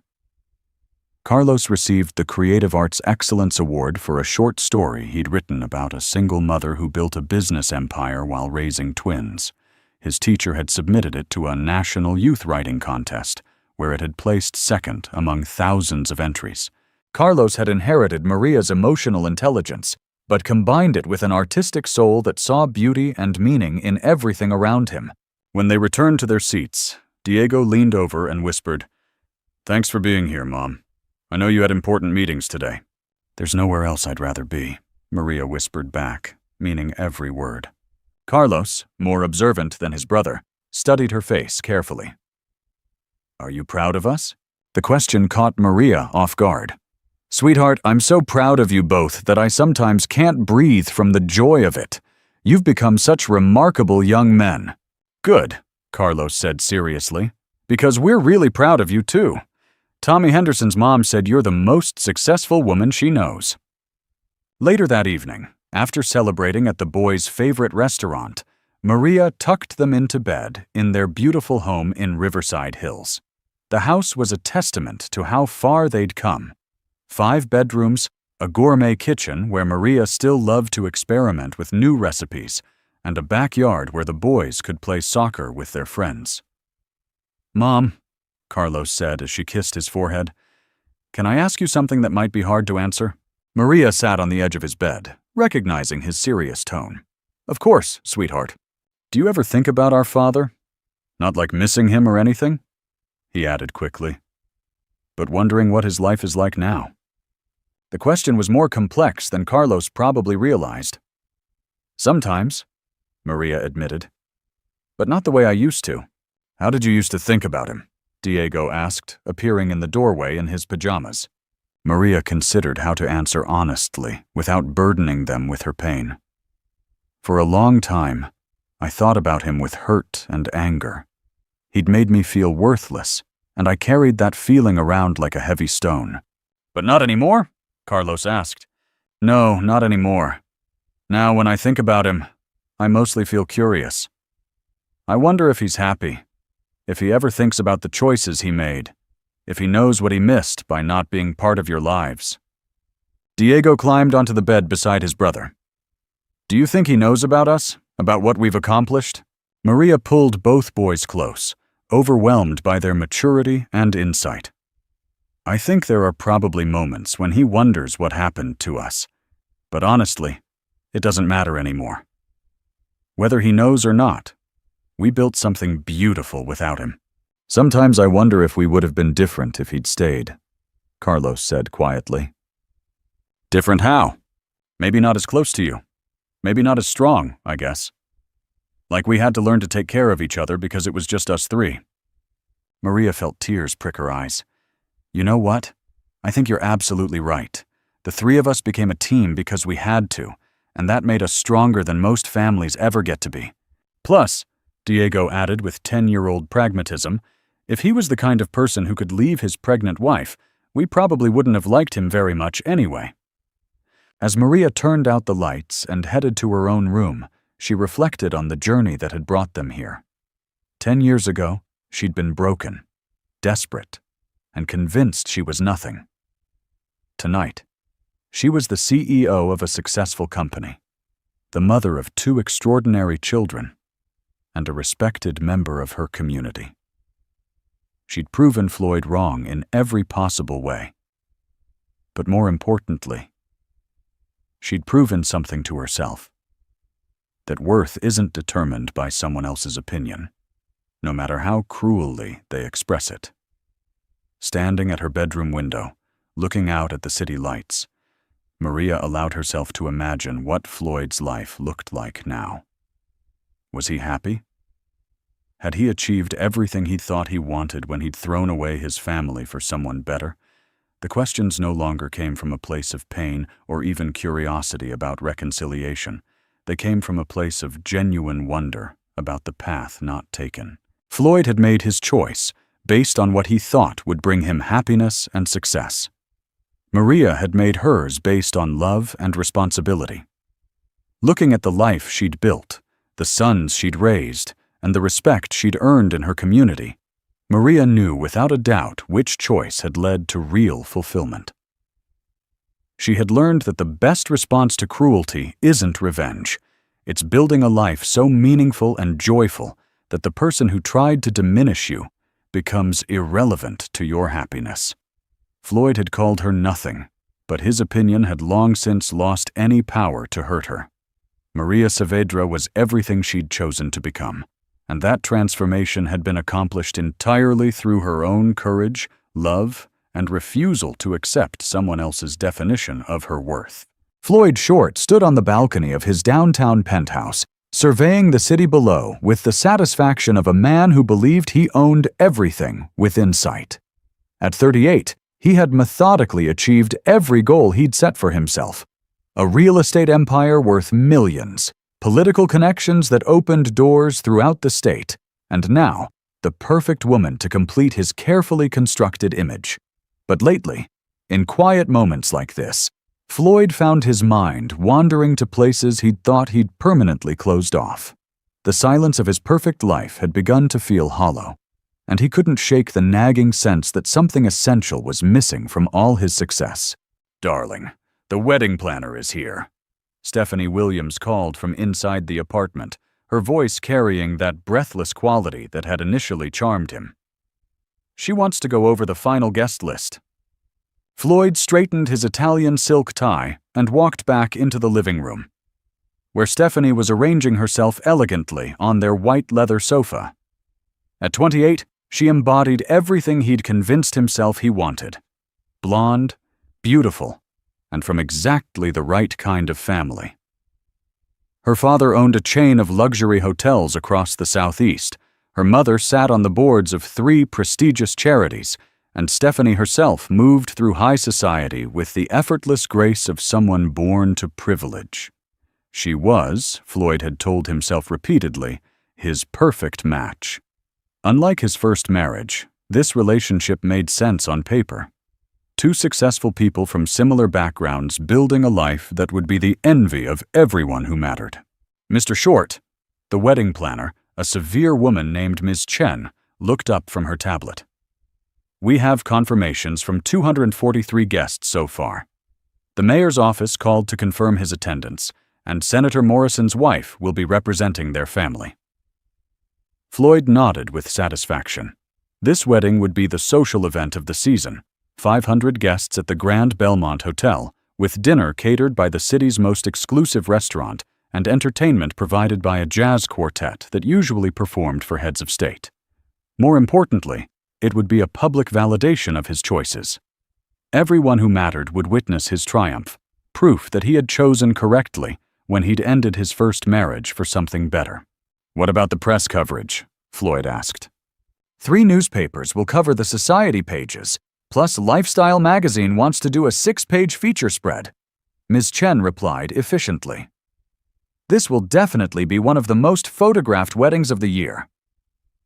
That was exactly what Floyd wanted, but even as he planned this public celebration, he couldn't escape the strange restlessness that had been growing stronger over the past few months. Success, he was discovering, felt different than he'd expected. Emptier, somehow. "Oh, Floyd," Stephanie said suddenly, examining her perfectly manicured nails with the casual attention she gave most things. "Didn't you mention wanting to invite that woman from your past? Your first wife?" Floyd's jaw tightened at the reminder. "Yes, Maria Saavedra." "Have we sent her invitation yet?" The truth was, Floyd had been thinking about Maria more often than he cared to admit. Not with longing or regret. He'd convinced himself he felt neither, but with a nagging curiosity about what had happened to her after he'd left. 10 years of complete silence. No attempts at contact. No requests for money. Nothing. The absence of drama had been exactly what he'd wanted. But lately, it felt almost unsettling. "I have her address here." Ms. Chen consulted her list. 412 Maple Street, apartment 3B. Shall I add her to the formal invitation list? Absolutely. Floyd's smile was cold and calculating. Make sure she gets the full invitation package, the embossed stationery, the silk envelope, everything. I want her to understand exactly what kind of event this is. The decision wasn't entirely rational. Floyd knew there was something driving him to invite Maria that he couldn't quite name. Part curiosity, part cruelty, and perhaps part a need to prove to himself that his choices had been correct. Stephanie looked puzzled, her blue eyes showing the first spark of genuine interest she'd displayed all morning. "Why invite an ex-wife to your wedding? Isn't that asking for drama?" Floyd walked to the windows again, his hands clasped behind his back. "Let's call it closure, darling. Maria needs to see what real success looks like. She needs to understand the difference between her world and mine." But even as he said it, Floyd wasn't entirely sure what he expected to accomplish. In his mind, Maria was frozen in time, the broken, desperate woman he'd left behind 10 years ago. He imagined her still struggling, still marked by the poverty and failure he'd predicted for her. Inviting her would be a final demonstration of how right he'd been to leave, how much better his life had become without her dragging him down. "Where is Maple Street?" Stephanie asked, wrinkling her nose delicately. "I don't think I've ever heard of it." "The East Side," Floyd replied dismissively. "Definitely not your social circle, sweetheart." Ms. Chen cleared her throat diplomatically. "Actually, Mr. Short, I should mention I had to do some research to find the correct address. There are several Maria Saavedras in the city. The information I found suggests she may have moved around quite a bit over the years." "Perfect," Floyd said with satisfaction. "That's exactly what I expected." But something in Ms. Chen's tone suggested there was more to the story. "Sir, there was also some mention of children." Floyd's expression hardened. "That's not my concern." The conversation was interrupted by Stephanie's phone ringing with the distinctive tone she'd assigned to her wedding dress fittings. As she took the call, chattering about alterations and accessories, Floyd found his mind drifting again. Children. The word stirred something uncomfortable in his chest. Not regret exactly, but a strange hollowness he'd never quite managed to fill despite all his success. 3 days later, Maria was reviewing vendor contracts in her office when Jennifer knocked on the door, holding a cream-colored envelope with obvious curiosity. "This came by special delivery," Jennifer said, setting the envelope on Maria's desk. "Very fancy. Hand-delivered by a courier in a tuxedo, if you can believe that." Maria glanced at the envelope and immediately recognized the expensive paper stock and formal calligraphy. But it was the return address that made her blood run cold. Mr. and Mrs. Floyd Short. But that wasn't right. Floyd wasn't married, as far as she knew. He was still single. Unless... With trembling fingers, Maria opened the envelope and pulled out the thick, embossed invitation card. "Mr. Floyd Harrison Short and Miss Stephanie Marie Williams request the honor of your presence at their wedding ceremony, Saturday the 15th of June, at 6 in the evening, the Grand Belmont Hotel. Reception to follow. Black tie required." Maria stared at the invitation for a long moment, her heart pounding. Floyd was getting married. After 10 years of silence, he had chosen to invite her to witness his new beginning. But why? She turned the invitation over and found a handwritten note in Floyd's familiar scroll. "Maria, I thought you might enjoy seeing how well some people recover from their mistakes. I hope you'll be able to attend. It should be quite an educational experience for you. FS." The casual cruelty of the note hit her like a physical blow. Even after all these years, even with all her success and transformation, Floyd still saw her as someone beneath him, someone to be humiliated and dismissed. Maria set the invitation down carefully and walked to her window, looking out at the city she now knew so well. Floyd had no idea who she'd become. In his mind, she was probably still that broken woman he'd left behind, struggling in poverty and failure. This invitation wasn't about celebrating his happiness. It was about forcing her to witness what he perceived as her continued misery compared to his triumph. "Mrs. Saavedra?" Jennifer's voice was concerned. "Are you all right? You look upset."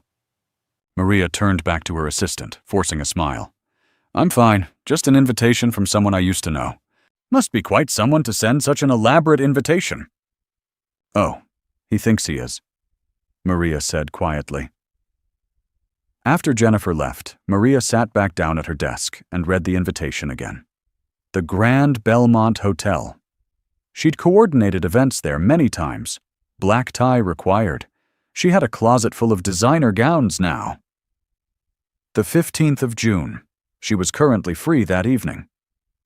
Floyd expected her to either not show up at all or to arrive looking shabby and out of place, confirming his opinion that she'd never amounted to anything.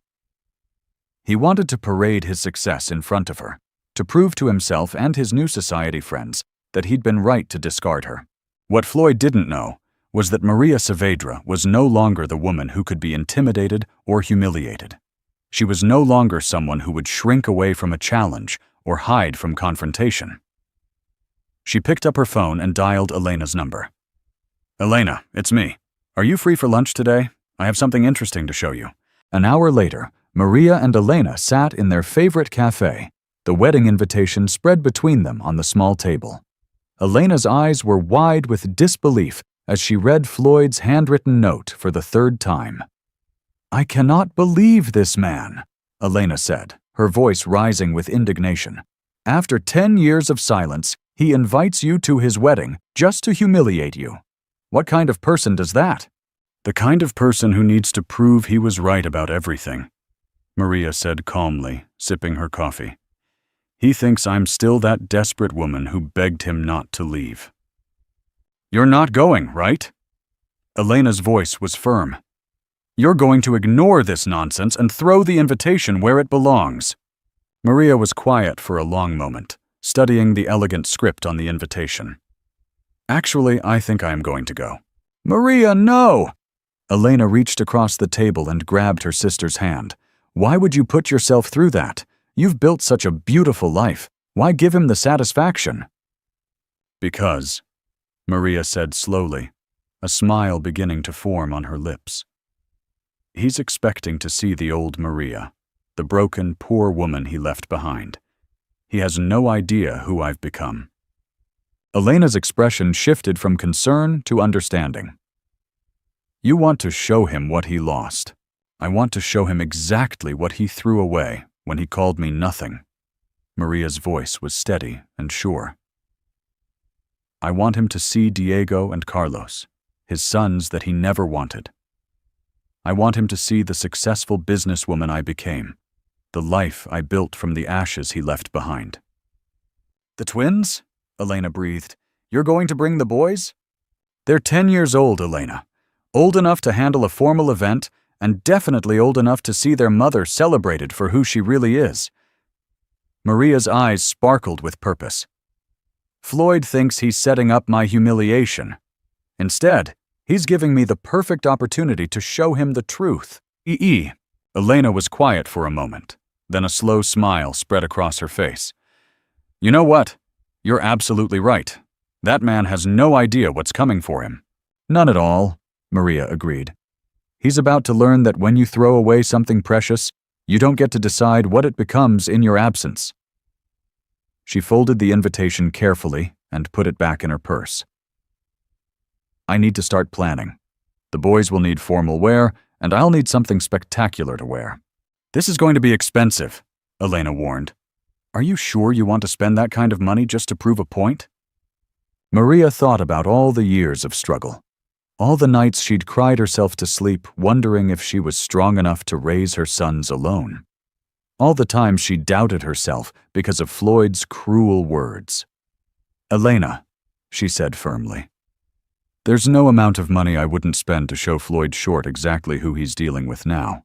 As they left the cafe, Maria felt that familiar fire burning in her chest, the same sense of purpose that had carried her through night school, through building her business, through every challenge of the past 10 years. Floyd thought he was orchestrating her humiliation. Instead, he'd just given her the stage for her greatest triumph. The broken woman he'd discarded was long gone. In her place stood Maria Saavedra, and she was ready to show the world exactly what Floyd Short had been foolish enough to throw away.